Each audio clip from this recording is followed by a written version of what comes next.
1953 সালে ব্লোডেনবোরোতে ওখানকার স্থানীয় মানুষরা একটি বিশালাকার দানব দেখতে পেয়েছিল।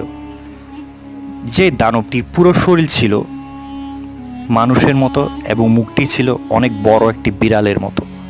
সেই দানবটি নাকি ওখানকার স্থানীয় গবাদি পশু, ঘোড়া, ছাগল, এমনকি কিছু কিছু কাজের মানুষদেরকেও মেরে ফেলেছে। সেই দানবটি নাকি তাদের ঘাড় মটকিয়ে রক্ত খেত, কিন্তু তাদের কোনো মাংস খেত না।